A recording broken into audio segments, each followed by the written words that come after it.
وارزقنا تلاوته آناء اللیل وآناء النہار واجعلہ لنا حجتا یا رب العالمین آمین۔ اب ہم اللہ کے نام سے قرآن حکیم میں مکی اور مدنی صورتوں کا جو دوسرا گروپ ہے اس کی مدنی صورتوں کے جوڑے کا مطالعہ شروع کر رہے ہیں۔ مکیات اس دوسرے گروپ میں دو ہیں، سورۃ الانعام، سورۃ الاعراف، جن کا مطالعہ ہم کر چکے، اور میں نے ابتدا ہی میں عرض کیا تھا کہ یہ گروپ اس اعتبار سے متوازن ہے کہ اس میں دو ہی صورتیں مکی ہیں، دو ہی مدنی ہیں۔ انفال اور توبہ یہ دو مدنیات ہیں۔ ان کا جو ربط اور تعلق ہے اس گروپ کی مکی صورتوں کے ساتھ، پہلے تو اس کو سمجھ لیجئے۔ ہم دیکھ چکے ہیں سورہ انعام اور اعراف میں کہ ان میں اتمام حجت ہوا ہے بنو اسماعیل پر یا مشرکین عرب پر۔ اس اتمام حجت کے بعد اللہ کا جو ہمیشہ سے ضابطہ اور قاعدہ رہا ہے، قانون رہا ہے کہ کسی رسول کے بھیجے جانے کے بعد اور اس کی جانب سے اتمام حجت کے کیے جانے کے بعد بھی اگر کوئی قوم کفر پر اڑی رہے بحیثیت مجموعی تو اس پر عذاب الہی آتا ہے، عذاب استیصال۔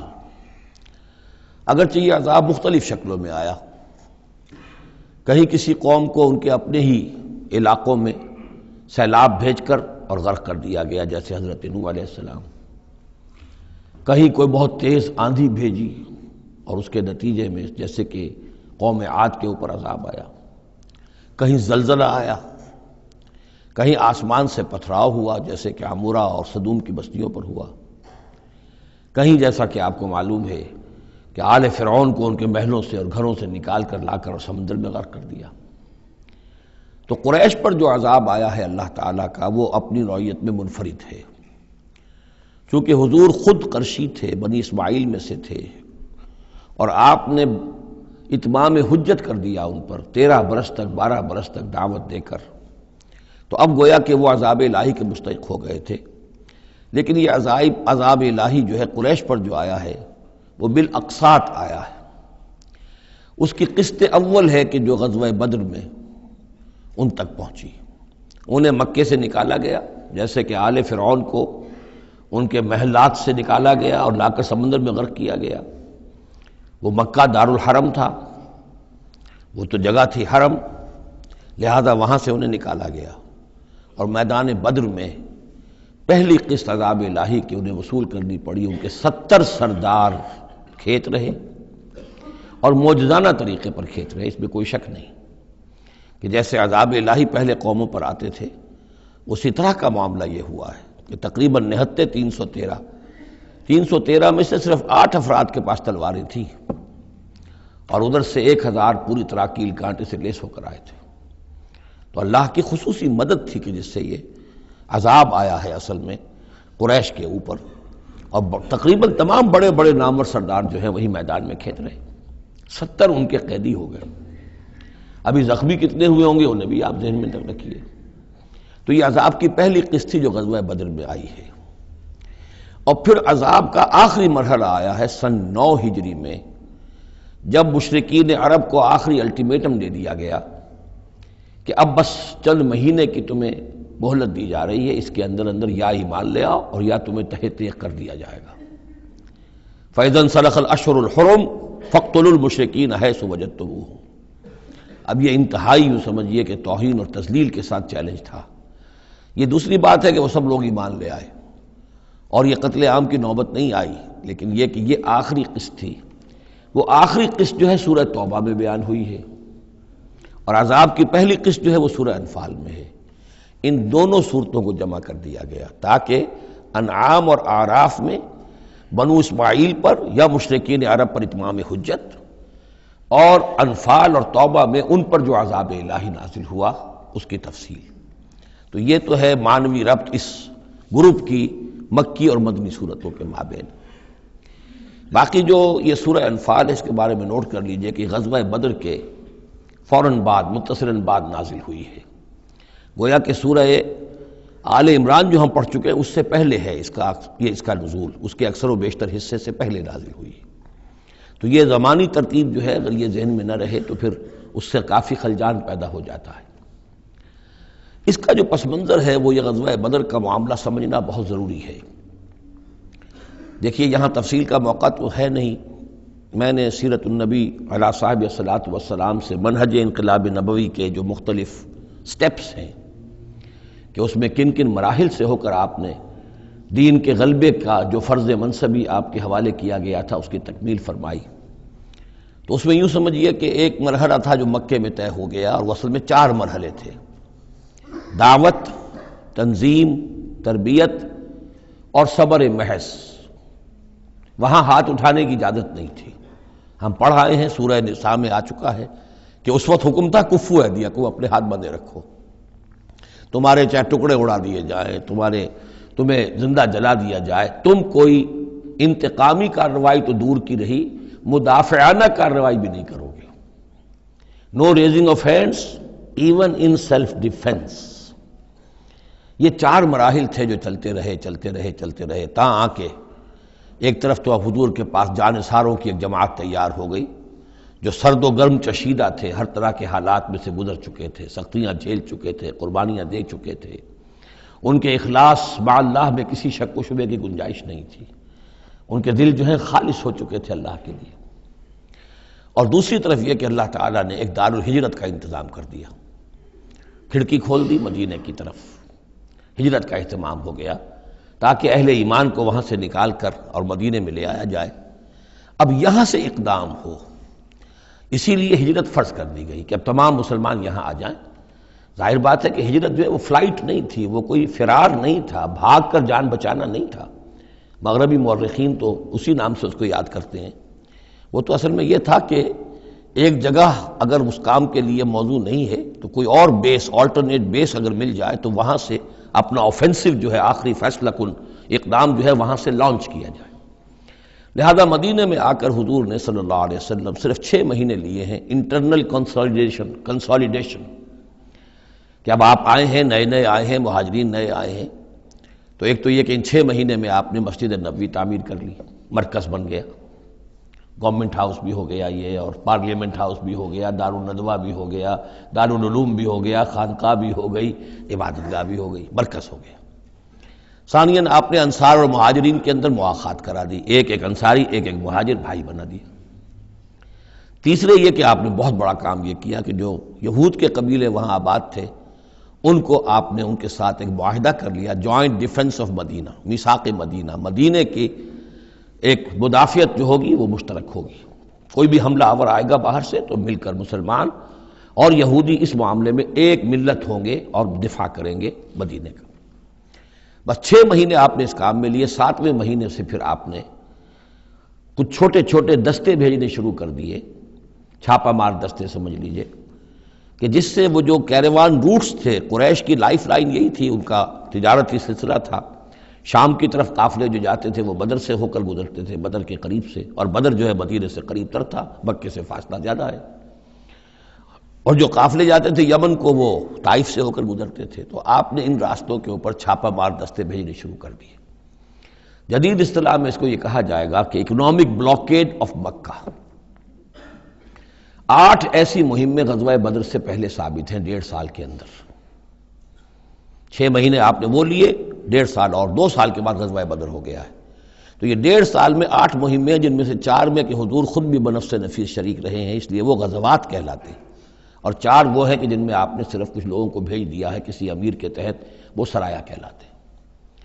تو یہ جو صورتحال ہوئی، اور اس میں یہ بھی ہوا کہ حضور جہاں جاتے تھے خود تو وہاں کے قبائل سے آپ معاہدے کر لیتے تھے۔ اب یا تو وہ جو قبائل جو تھے مقامی، پہلے تو وہ قریش کے حلیف تھے، اب یا تو وہ حضور کے حلیف ہو گئے، مسلمانوں کے حلیف ہو گئے، تو قریش کی طاقت کم ہوئی، مسلمانوں کی بڑھ گئی، یا یہ ہے کہ وہ نیوٹرل ہو گئے کہ ہم نہ قریش کی مدد کریں گے آپ کے خلاف، نہ آپ کی مدد کریں گے قریش کے خلاف، نیوٹرل ہو گئے۔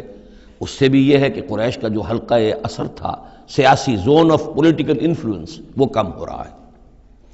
یہ 2 چیزیں ایسی ہوئی ہیں، political isolation of Quraysh and economic blockade of Mecca, جس کے نتیجے میں مکے والے جو ہیں پھر یوں سمجھیے کہ تنگ آمد بجنگ آمد، ورنہ مکے والوں کی طرف سے کوئی آغاز ثابت نہیں ہے تاریخ میں کہ حضور کے اور مسلمانوں کے مکے سے جانے کے بعد ان کی طرف سے کوئی ابتدا ہوئی ہو، کوئی انیشیٹو لیا گیا۔ دو واقعات خاص طور پر ایسے ہو گئے کہ ایک چھوٹا سا آپ نے ایک دستہ بھیجا تھا نخلا، اور یہ نخلا جو ہے یہ مکے اور طائف کے مابین ہے، تو سمجھیے کس قدر فاصلے پر، اور وہاں مٹ بھیڑ ہو گئی۔ جو مسلمان وہاں بھیجے گئے تھے ان کے کفار کے ساتھ، وہاں ایک مشرک مکے کا مارا گیا، ایک کو انہوں نے قید کیا، ساتھ لے آئے، کچھ سامان جو ان کا تجارت تھا وہ بھی لے آئے، وہ مال غنیمت سمجھ کر۔ تو حضور اگرچہ ناراض ہوئے کہ میں نے تمہیں لڑنے کا حکم نہیں دیا تھا، میں نے اس لیے بھیجا تھا کہ وہاں رہو اور قریش کی نقل و حرکت سے ہمیں مطلع کرتے رہو، لیکن اب سچویشن پیدا ہو گئی، گویا کہ یہ چاہے ارادہ تھا یا نہیں تھا، ڈی فیکٹو شکل یہی ہوئی کہ اقدام ہو گیا مسلمانوں کی طرف سے، اب آغاز ہو گیا مسلمانوں کی طرف سے۔ ادھر جب ابو سفیان لے کر جا رہے تھے بہت بڑا قافلہ شام کی طرف، تو حضور نے اس کا تعاقب کیا، لیکن وہ تیزی سے نکل گئے تھے۔ لیکن جب واپس آ رہے تھے اور 50,000 دینار کا سامان تھا ان کے قافلے کے اندر، بہت لدا پدا قافلہ، انہیں یہ خطرہ ہوا کہ اب پھر محمد صلی اللہ علیہ وسلم اور ان کے ساتھی کہیں لوٹیں گے ہمیں اور ہمارے اوپر حملہ کریں گے، روکیں گے ہمارا راستہ۔ تو انہوں نے یہ کی دوہری حکمت عملی کی کہ ایک تو یہ کہ ایک سوار بھیجا آگے تیزی کے ساتھ دوڑایا کہ مکے جاؤ اور کہو کہ ہمارے قافلے کو خطرہ ہے محمد سے صلی اللہ علیہ وسلم، لہذا مدد بھیجو۔ اور ادھر یہ کیا کہ وہ عام راستہ جو تھا جو بدر سے ہو کر گزرتا تھا اسے چھوڑ کر ساحل سمندر کے ساتھ ساتھ نیچے سے ہو کر وہ نکل بھی گئے۔ اب وہاں مکے میں یہ دونوں چیزیں بیک وقت پہنچ گئیں، ایک طرف وہ نخلا سے لوگ روتے پیٹتے چیختے چلاتے ہمارا آدمی مار دیا محمد کے آدمیوں نے، وہ آ گئے، ادھر سے وہ آ گیا جو ابو سفیان کا بھیجا ہوا تھا ایلچی کہ دوڑو دوڑو دوڑو تمہارا قافلہ محمد لوٹنے والے ہیں اور یہ ہے اور وہ ہے۔ بس وہ وار کرائی وہاں ہوئی اور 1,000 کا لشکر جو ہے وہاں پر پھر جمع کیا گیا، اور 900 اونٹ فراہم کیے گئے اور 100 گھوڑوں کا ایک رسالہ تیار کیا گیا، اور وہ لوگ مکے سے نکل آئے۔ یہ صورتحال ادھر ہو رہی تھی۔ ادھر یہ ہے کہ حضور صلی اللہ علیہ وسلم نے مدینہ میں پہلے تو یہ فیصلہ کیا تھا کہ اب یہ قافلہ واپس آنے والا ہے تو اب اس قافلے کا تعاقب کریں، ابھی جنگ وغیرہ کا آپ کو گمان نہیں تھا، ابھی مدینہ ہی میں آپ نے یہ جو ہے اس ایسا ارادہ ظاہر کیا کہ جیسے پہلے بھی گئے تھے، جب قافلہ جا رہا تھا شام کی طرف تو تعاقب کیا تھا، ایسے جب آ رہا ہے تو اسے انٹرسیپٹ کریں۔ لہذا ایک تو مشاورت ہوئی ہے مدینہ میں، آیا چلنا چاہیے یا نہیں چلنا چاہیے، وہ میں بعد میں عرض کروں گا جب ہم آیتیں پڑھیں گے۔ پھر جب کچھ لوگ نکل آئے اور یہ نہیں سمجھا گیا تھا کہ کوئی جنگ ہونی ہے، کوئی بڑا لشکر آ رہا ہے، اس وقت تک اطلاع نہیں تھی، اسی لیے بس جو جس کے ہاتھ میں آیا، کسی کے پاس نیزہ تھا، کسی کے پاس کچھ اور تھا، تلواریں 8 تھیں، گھوڑے کل 2 تھے، وہ چل پڑے۔ چلو اس لیے کہ مسئلہ تو قافلے کا مسئلہ ہے نا، کوئی جنگ تو ہے نہیں، کوئی لشکر وشکر تو آ نہیں رہا۔ جب آپ کچھ سفر طے کر کے مقام صفرا تک پہنچ گئے تو وہاں وحی آ گئی اور آپ کو اطلاع بھی پہنچ گئی، اطلاع بھی پہنچ گئی کہ ابو جہل جو ہے 1,000 کا لشکر لے کر مکے سے چل پڑا ہے، اور وحی بھی آ گئی، اللہ نے بتا دیا کہ اے نبی اب یہ 2 شکلیں ہیں، جنوب سے مکے کی طرف سے ایک لشکر آ رہا ہے کیل کانٹے سے لیس ہے، شمال سے قافلہ آ رہا ہے، اور میرا یہ وعدہ ہے کہ ان دونوں میں سے ایک ضرور تم کو دے دوں گا، تم کو فتح حاصل ہو جائے گی، یہ میرے اہل ایمان کو بتا دیجئے اور ذرا مشورہ کیجئے۔ تو دوسری مشاورت جو ہے وہ مدینے سے نکل کر ہوئی ہے مقام صفرا میں۔ یہ اصل میں جو چیزیں اگر سامنے نہ ہوں تو پھر یہ بہت خلجان ہوتا ہے، اور اکثر لوگوں کو، مترجمین کو اور مفسرین کو بہت خلجان رہا ہے ان آیات کے سمجھنے میں۔ اور اس کے علاوہ جو ایک خلجان رہا ہے وہ یہ رہا ہے کہ ایک دور ہم پر ایسا گزرا ہے انگریز کے حکومت کے زمانے میں، اور خاص طور پر جب نئی نئی مغربی سائنس اور مغربی تہذیب کا ہم پر حملہ ہوا ہے، تو چونکہ مغرب کے لوگوں نے یہ کہا کہ یہ اسلام تو تلوار سے پھیلا ہے، بوئے خون آتی ہے اس قوم کے افسانوں سے، تو ہمارے ہاں کچھ مخلص لوگ تھے، نیک لوگ تھے جو چاہتے تھے کہ اسلام کو اور حضور صلی اللہ علیہ وسلم کی سیرت کو بچائیں، اس کی دفاع کریں۔ انہوں نے کہا نہیں اسلام تلوار سے نہیں پھیلا، حضور نے تو جو جنگیں کی تھیں وہ صرف مدافعانہ تھیں، ان کے اوپر جنگ ٹھوس دی گئی تھی، اور آپ نے کوئی اقدام نہیں کیا۔ اور ان میں سب سے بڑا کام کیا ہے ہندوستان میں مولانا علامہ شبلی نعمانی رحمۃ اللہ علیہ نے، میں ان کا نام ادب سے لوں گا اس لیے کہ سر سید احمد کے زیر اثر تھے، اور وہ جو جدید جو ابھی آیا تھا، جو مغربی افکار و خیالات اور تہذیب اور تمدن اور ویلیوز اور نظریات کا جو ریلا آیا تھا، اس کا مقابلہ کرنا آسان کام نہیں تھا۔ تو یہ اپولوجیٹک انداز اختیار کیا ہے شبلی نعمانی نے، اور اس میں یہ ہے کہ وہ جو ابتدائی جو 8 جو غزوات اور سرایا ہیں جو بدر سے پہلے ہوئے انہیں بالکل تقریباً نظر انداز کر دیا ہے، تاکہ یہ ثابت نہ ہو کہ انیشیٹو حضور کی طرف سے ہوا ہے۔ تو یہ چیز جو ہے میں سمجھتا ہوں کہ ایک خاص دور کا تقاضا تھی، وہ دور اب گزر چکا۔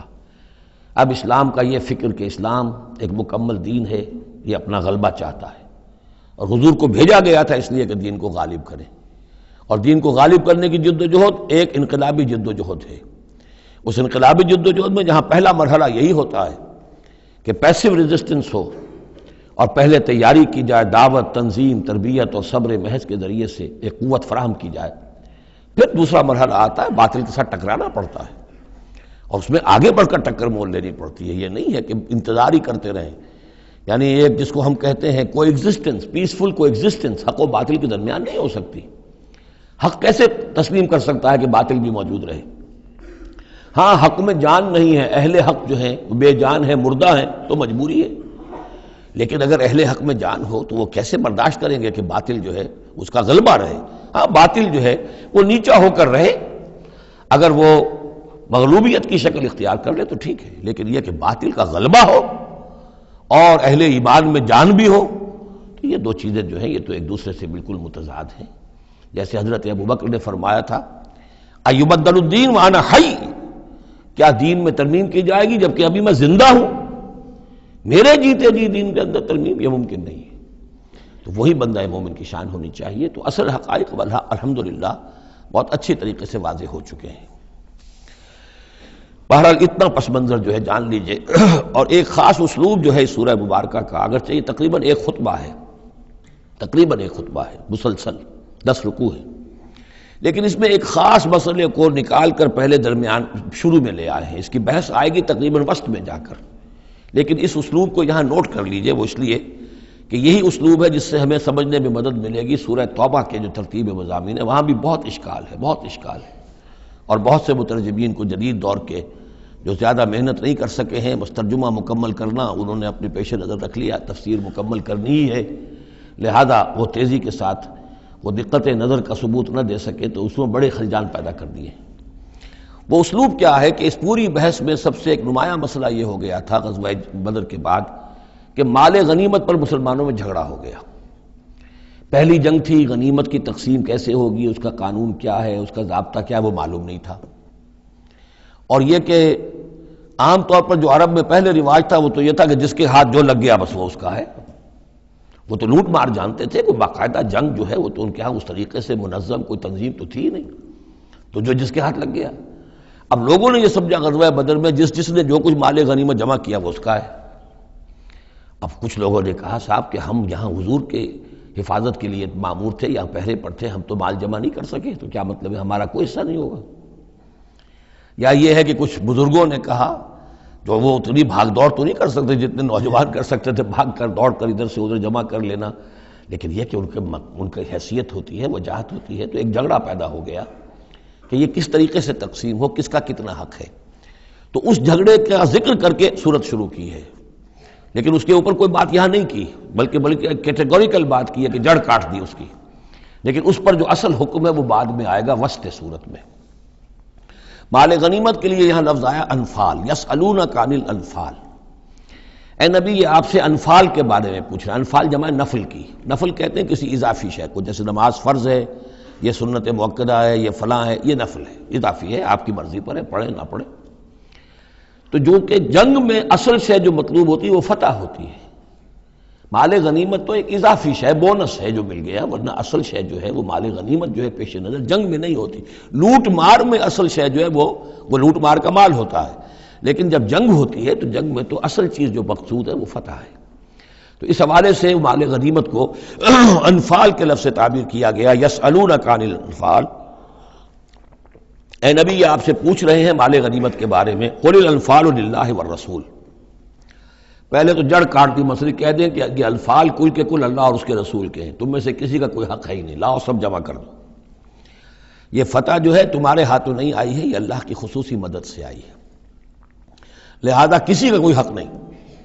زیرو لیول پر لا کر پھر ان کو سنبھالنا آسان تھا کہ جب معلوم ہو کہ سب کچھ ہاتھ سے دے کر تو پھر تو ظاہر بات ہے کہ آدمی جو ہے جب ساری جاتی دیکھیے تو آدھی دیجے بانٹ والی بات ہے، پھر وہ کم کے اوپر بھی راضی ہو گئے۔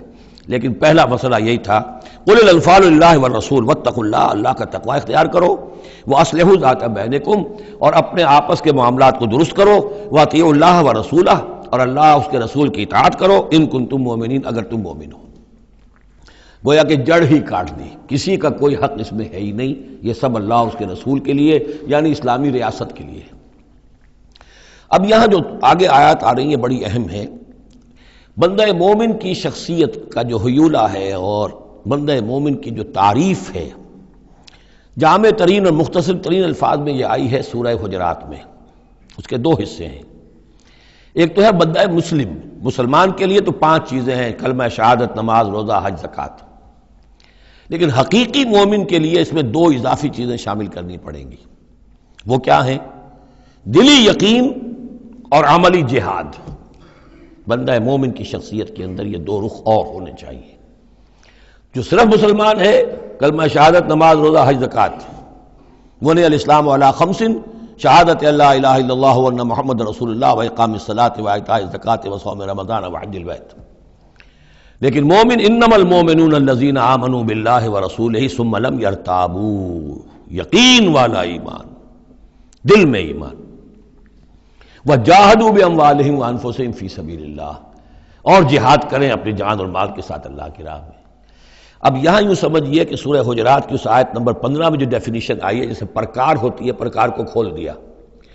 ایک حصے کی کیفیات کو یہاں اس سورہ انفال کے شروع میں لے آئے ہیں، اور دوسری جہاد والی کیفیات کو سورہ انفال کے آخر میں لے آئے ہیں۔ تو یہ پرکار یہاں کھلی ہوئی ہے اس ڈیفینیشن کی۔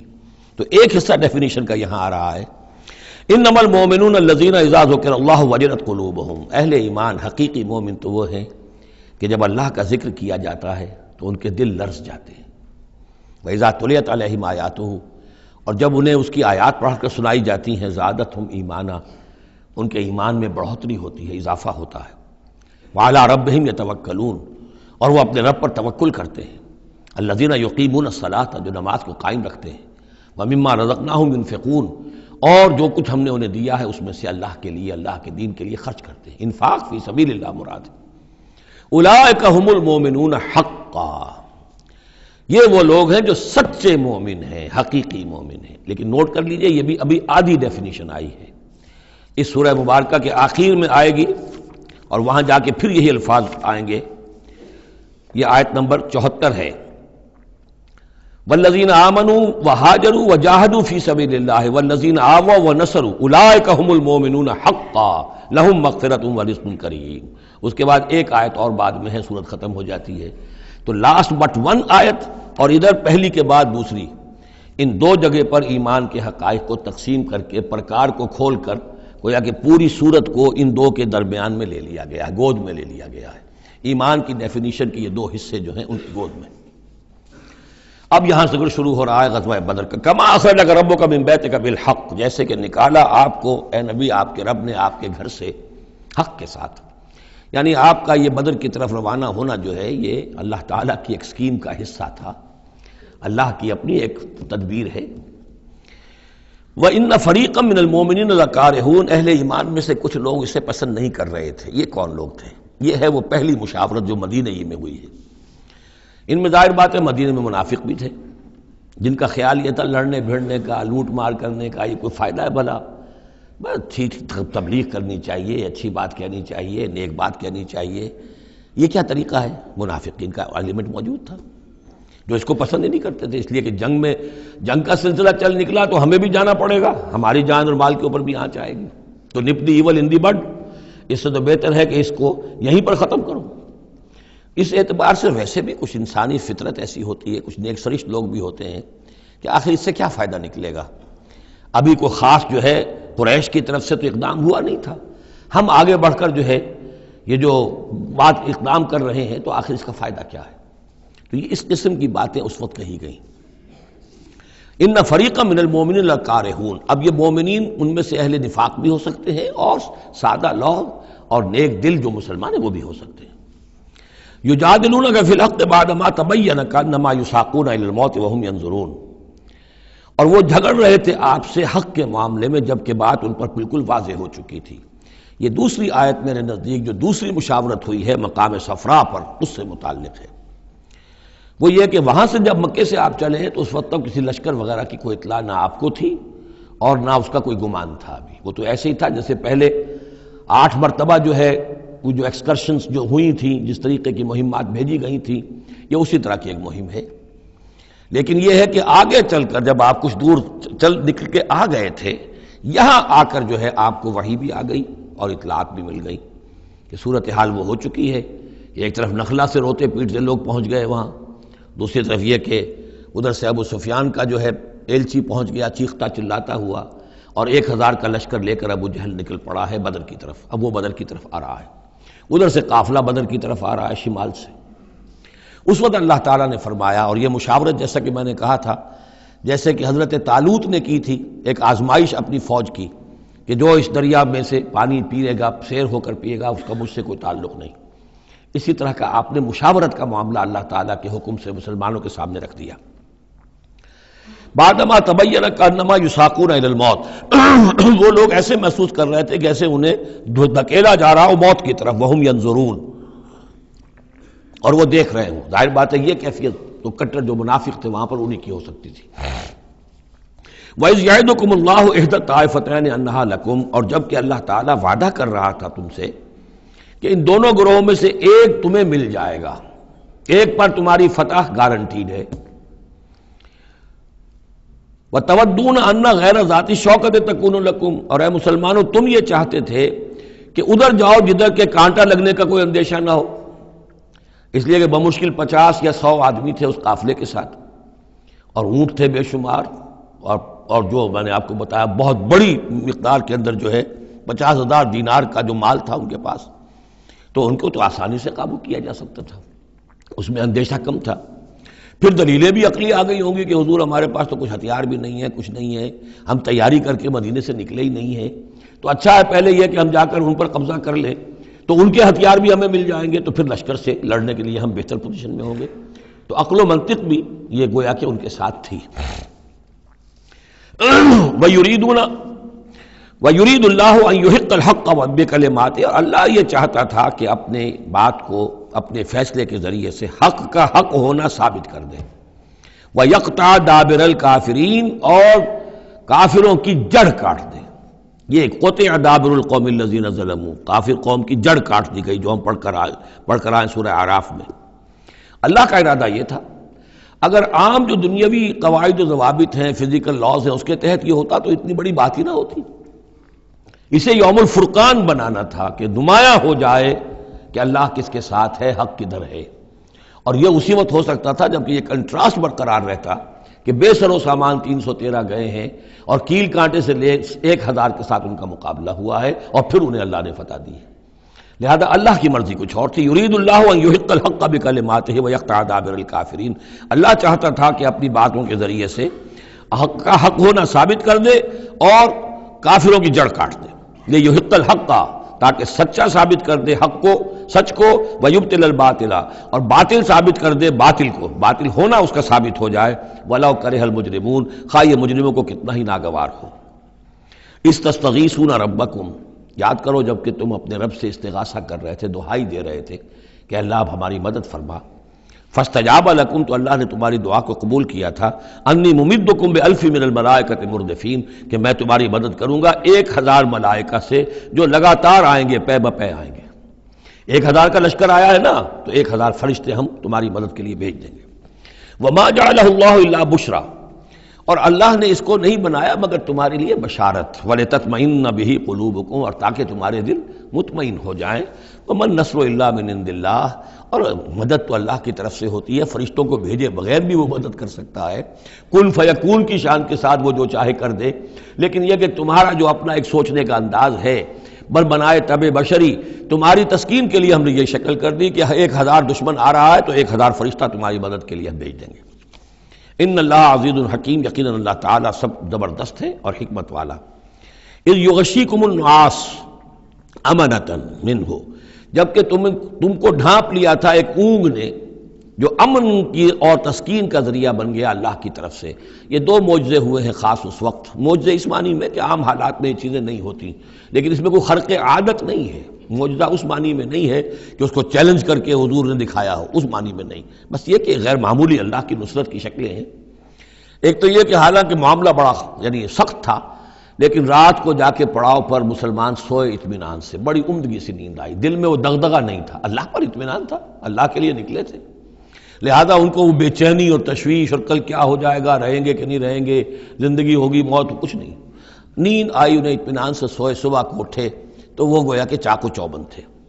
نمبر دو یہ ینزل علیکم من السماء ماء، اور جب کہ اتارا اس نے تم پر آسمان سے پانی، بارش ہو گئی، اس سے یہ ہوا لیطہرکم، تاکہ تمہیں پاک کرے، جنہیں غسل کی حاجت تھی غسل کر لیا، وَیُذْهِبَ عَنْکُمُ الرِّجْسَ الشیطان، اور دور کر دے تم سے شیطان کی نجاست کو، وَلِیَرْبِطَ عَلَىٰ قُلُوبِکُمْ، اور یہ کہ تاکہ تمہارے دلوں کے اندر بھی، بارش کے بعد جو فضا ہوتی ہے اس سے طبیعت کے اندر بھی ایک اطمینان اور سکون پیدا ہوتا ہے، ورنہ واقعہ یہ ہے کہ جہاں پر آ کر قریش پہلے ڈیرہ ڈال چکے تھے، پانی پر ان کا قبضہ تھا، اب یہاں پانی نہیں تھا، بارش ہوئی تو وہ نشیبی جگہ میں انہوں نے ایک اپنا حوض بھی جمع کر لیا، پانی بھی جو ہے وہ ان کے پاس فراہم ہو گیا۔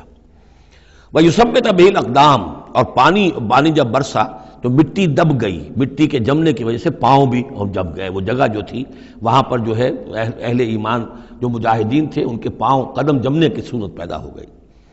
اِذْ یُوحِی رَبُّکَ إِلَى الْمَلَائِکَةِ، اور جب یاد کرو، گمان کرو، تصور کرو، جب کہ آپ کا رب وحی کر رہا تھا فرشتوں کو، انی معکم، وہ جو 1000 فرشتہ اللہ نے بھیجا، انی معکم، میں تمہارے ساتھ ہوں، فثبتوا الذین آمنوا، تو جاؤ اور اہل ایمان کے قدموں کو جما دو، اہل ایمان کے دلوں کو جما دو۔ سألقی فی قلوب الذین کفروا الرعب، عن قریب میں ان کافروں کے دلوں میں رعب ڈال دوں گا، ان پر دہشت طاری ہو جائے گی۔ فاضربوا فوق الاعناق، پھر مارنا ان کی گردنوں کے اوپر جیسے چاہے، واضربوا منہم کل بنان، اور مارنا ان کی ایک ایک پور پر، یعنی یہ کہ جب کسی شخص پر کوئی شخص دہشت زدہ ہو جائے تو اس کے اندر قوت مدافعت نہیں رہتی، پھر گویا کہ وہ جو بھی حملہ آور ہے اس کے رحم و کرم پر ہے، جدھر سے چاہے چوٹ لگائے، جدھر سے چاہے مارے۔ ذالک بانہم شاقوا اللہ ورسولہ، اور یہ سزا ان کو اس لیے دی جائے گی کہ انہوں نے مخالفت کی، ضدم زدہ کی، دشمنی کی اللہ کی اور اس کے رسول کی۔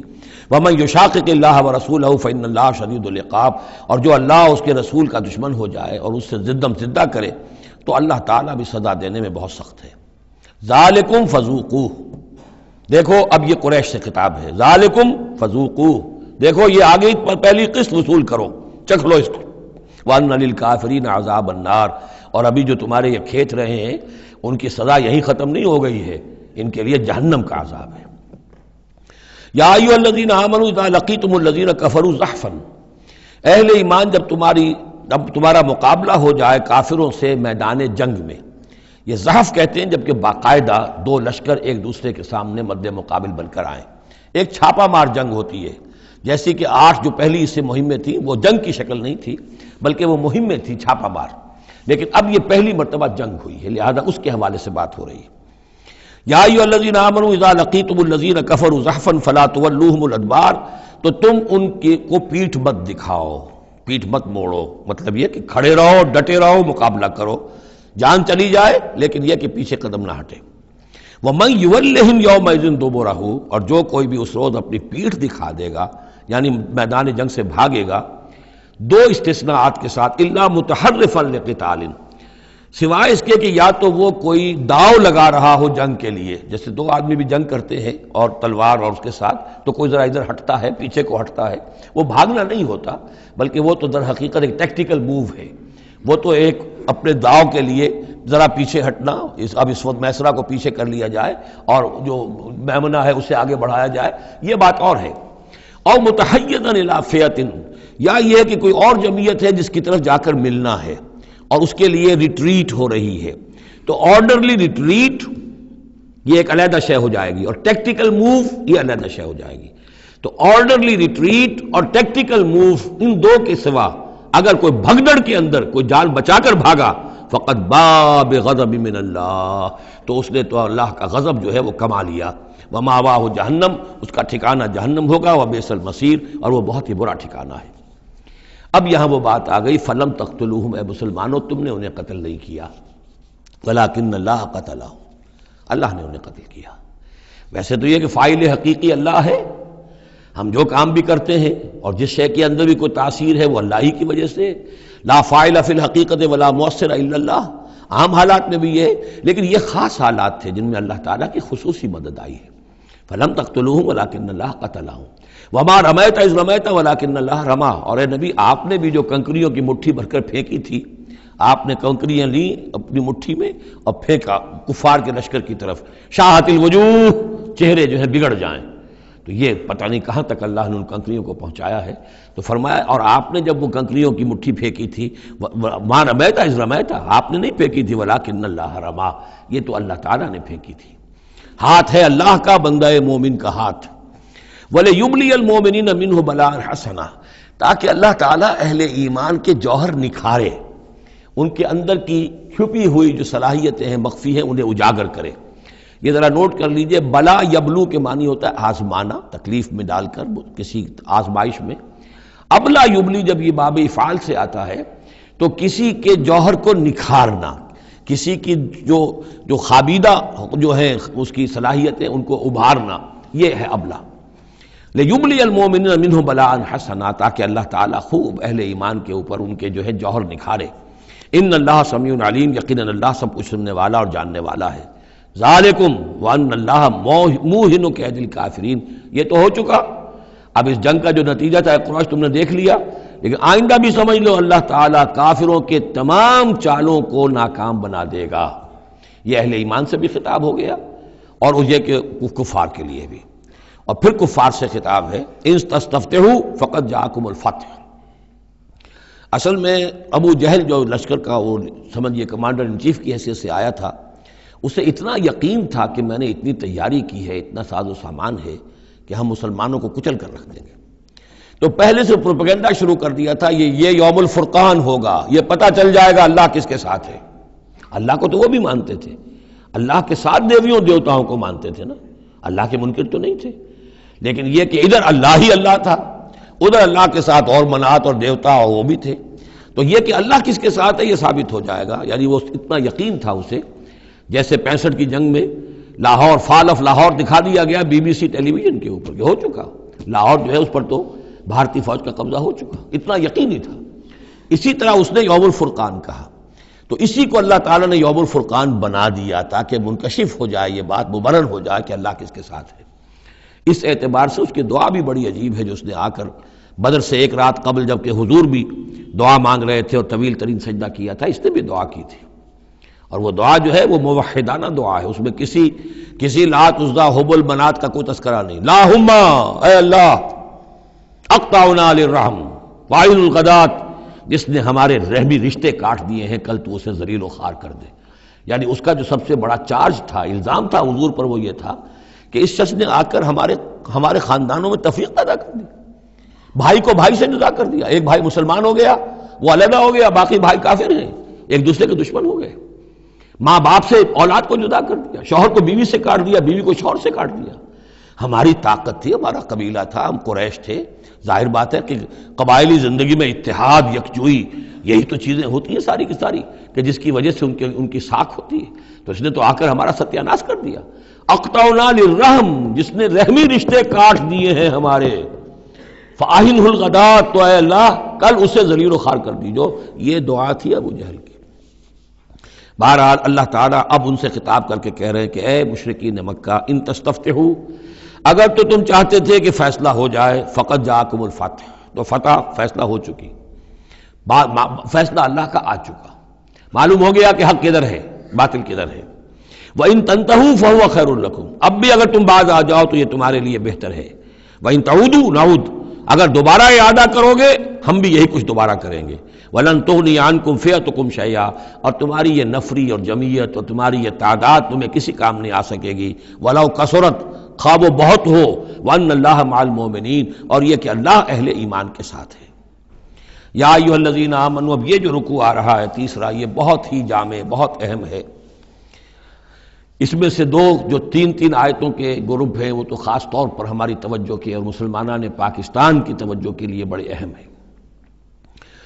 یا ایھا الذین آمنوا اطیعوا اللہ ورسولہ ولا تولوا عنہ وانتم تسمعون، اہل ایمان اللہ اور اس کے رسول کی اطاعت کرو اور نہ منہ موڑو اس سے جبکہ تم سن رہے ہو۔ یعنی جب اللہ کے رسول نے کہا تھا کہ چلو بدر کی طرف، تو تمہاری یہ رد و قدا اور یہ پاؤں پیٹنا جس کو کہتے ہیں، یہ مختلف الفاظ اس کے لیے محاوروں میں آتے ہیں، تو یہ جو تم کر رہے تھے کیوں کر رہے تھے؟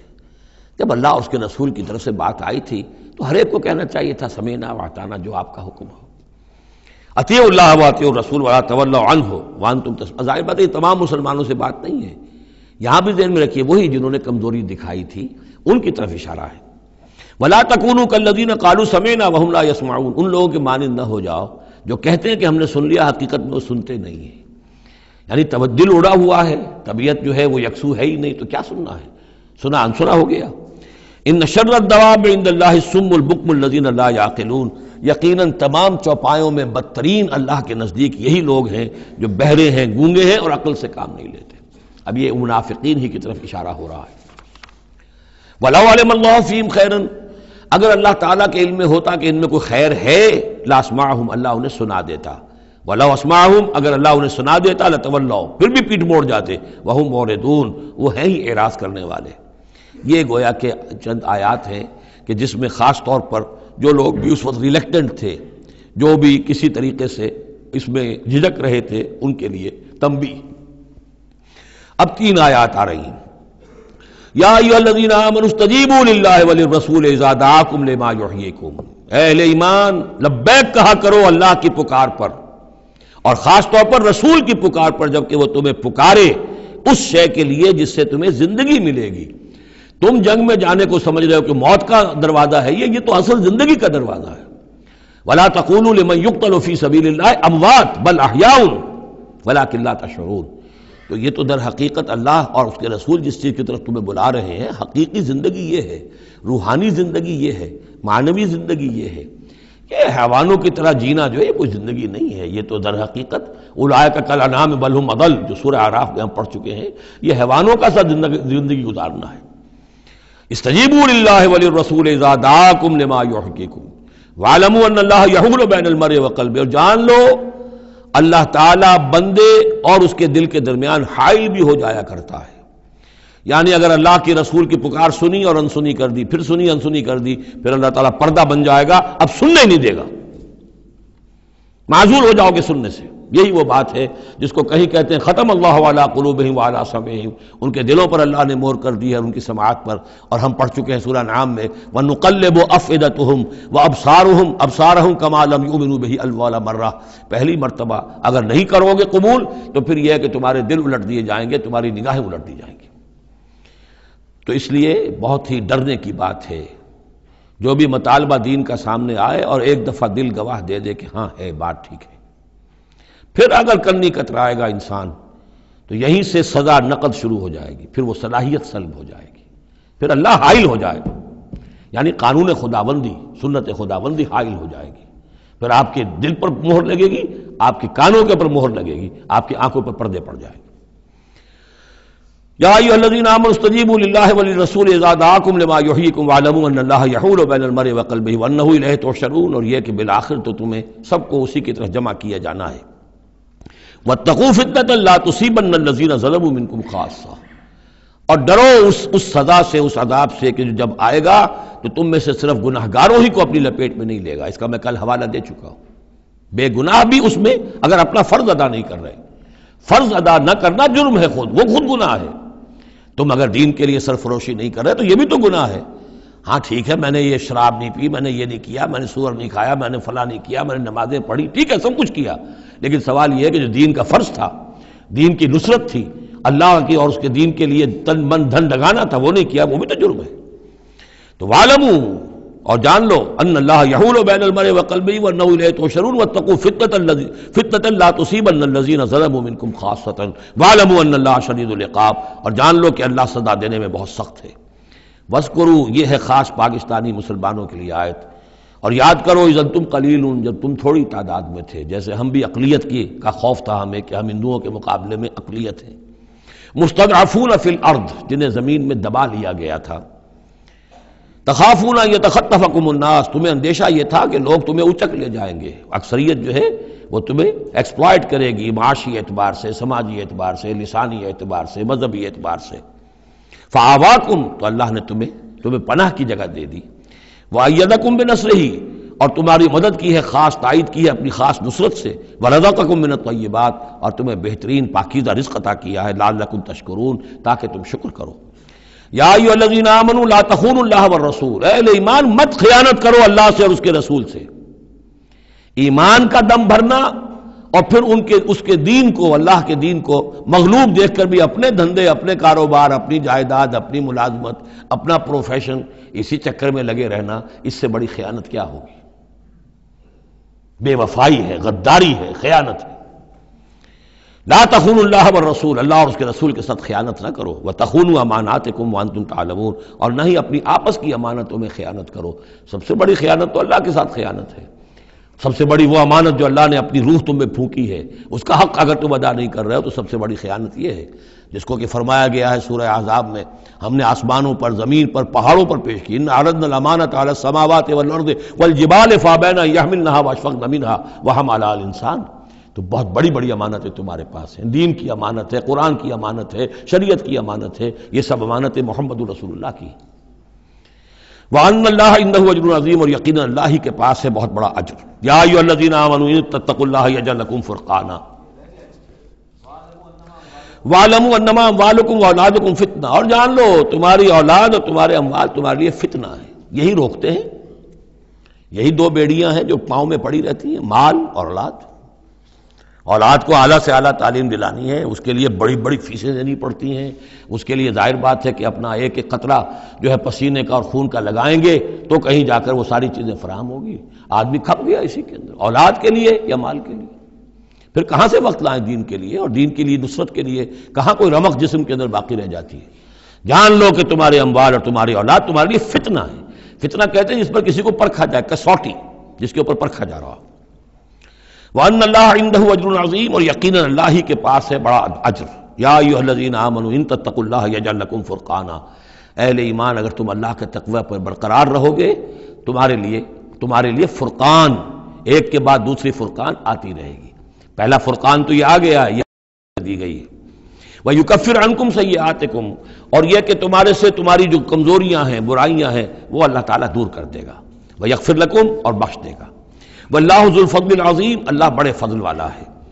وَإِذْ يَمْكُرُ بِكَ الَّذِينَ كَفَرُوا، اب یہ ہجرت سے پہلے جو صورتحال تھی مکے میں کہ قریش کے سردار بیٹھتے تھے دارالندوہ میں، کیا کریں اب ہم محمد صلی اللہ علیہ وسلم کو قتل کر دیں، سازشیں ہوتی تھیں، اور اسی طریقے سے انہیں قید کر دیں، کہیں یہاں سے نکلنے پہ مجبور کر دیں، تو وہ جو سازشیں ان کی ہوتی تھی اور مشورے ہوتے تھے ان کا ذکر ہے۔ وَإِذْ يَمْكُرُ بِكَ الَّذِينَ كَفَرُوا، اور جب یاد کیجئے جب کہ وہ لوگ جو کافر ہوئے، یہ کافر لوگ آپ کے بارے میں مشورے کرتے تھے، چالیں چلتے تھے، اسکیمیں بناتے تھے، سازشیں کرتے تھے۔ لِیُثْبِتُوکَ، نمبر ایک تو یہ کہ آپ کو کہیں قید کر دیں، اور یقتلوک، یا قتل کر دیں، اور یخرجوک، یا آپ کو اپنی بستی سے کہیں نکال دیں۔ وَيَمْكُرُونَ وَيَمْكُرُ اللَّهُ، وہ بھی چالیں چل رہے تھے، ان کی بھی اسکیمز تھیں اور اللہ کی اپنی اسکیم تھی۔ واللہ خیر الماکرین، اور ظاہر بات ہے کہ اللہ تعالیٰ بہترین ہے پلاننگ کرنے والا اور بہترین ہے تدبیر فرمانے والا۔ وَإِذَا تُتْلَىٰ عَلَيْهِمْ آيَاتُنَا قَالُوا قَدْ سَمِعْنَا لَوْ نَشَاءُ لَقُلْنَا مِثْلَ هَٰذَا، اور جب انہیں ہماری آیات پڑھ کے سنائی جاتی ہیں تو وہ کہتے ہیں ٹھیک ہے، بہت سن لی ہم نے یہ آیات، آپ بہت محمد آپ نے سنا لیا، کوئی ایسی بات بھی نہیں ہے، ہم چاہیں گے تو ایسا ہی کلام ہم بھی کہہ لیں گے۔ جرت نہیں کی کسی نے کہ آئے کہ یہ کلام میں نے موضوع کیا ہے اور یہ قرآن کے برابر ہے، تو کوئی کمیشن بٹھا لیجئے، کوئی سازش بنا لیجئے کہ تو طے کریں، یہ جرت نہیں ہوئی۔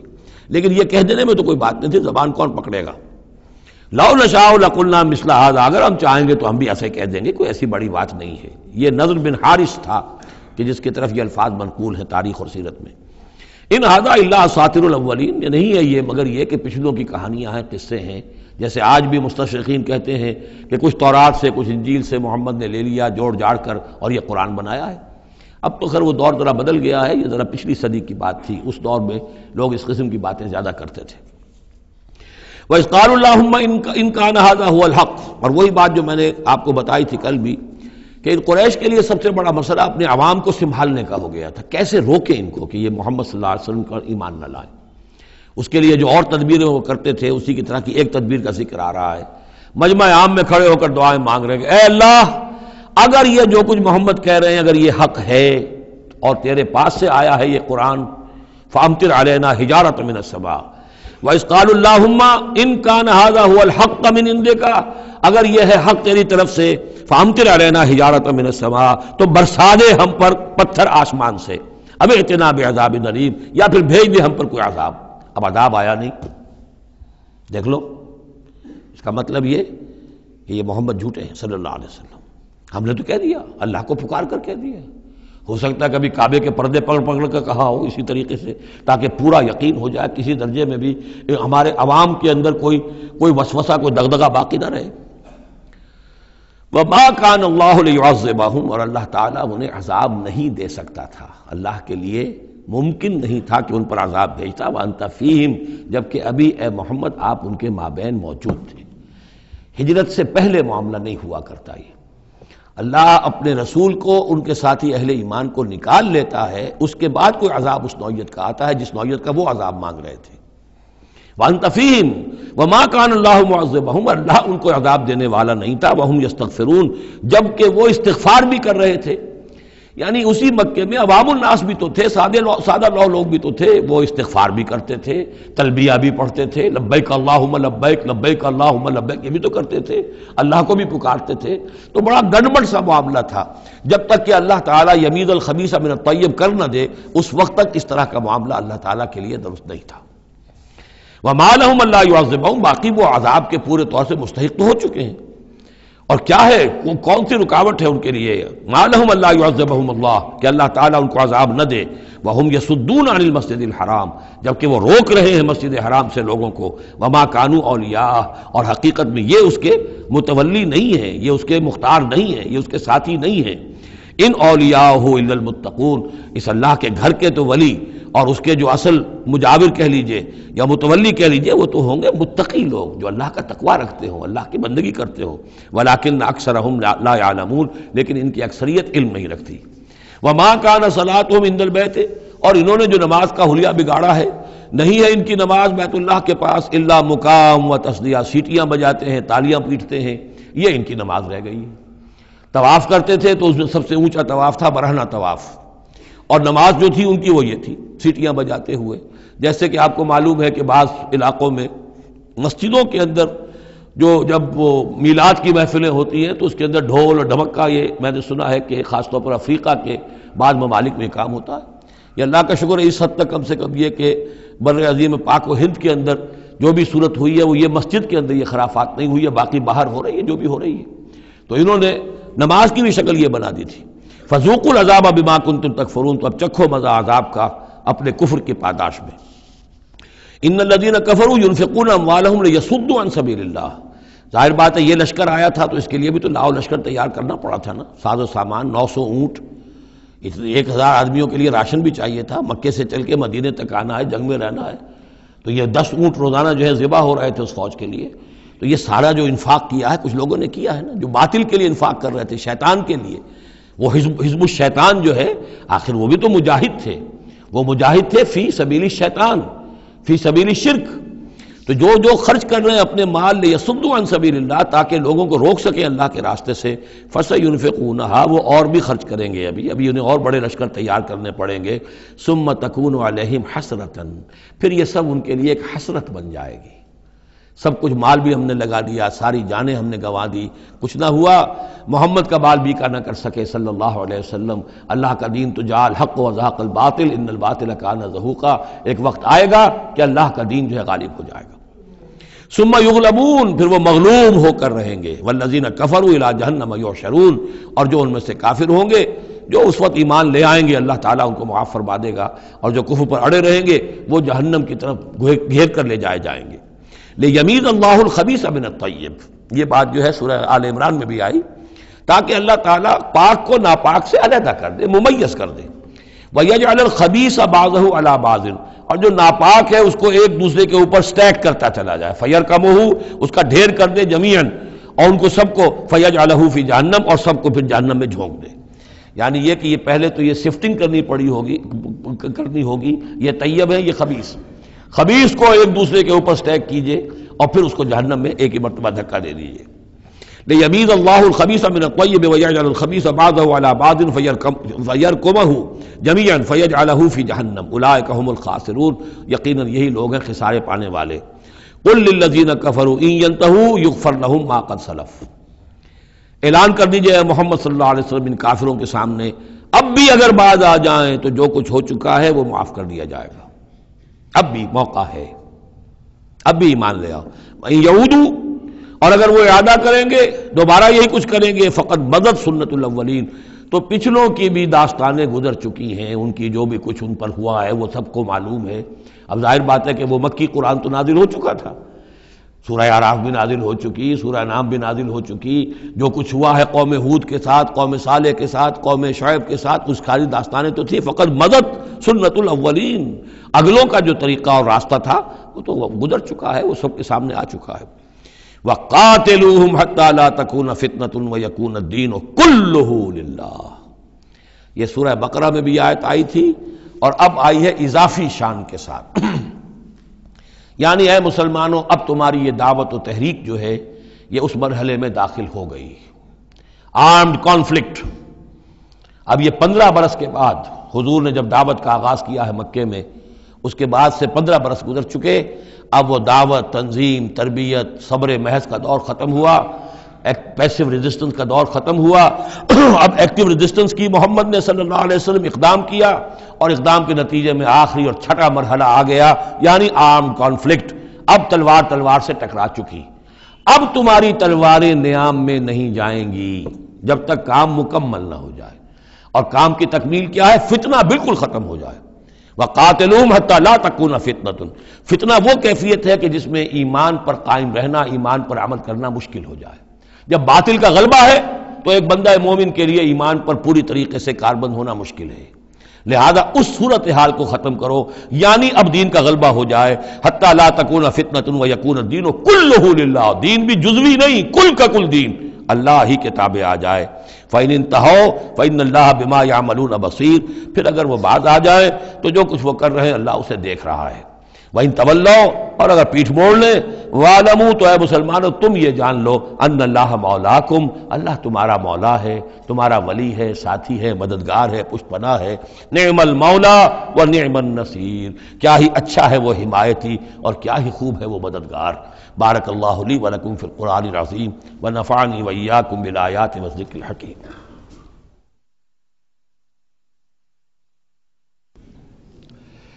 اعوذ باللہ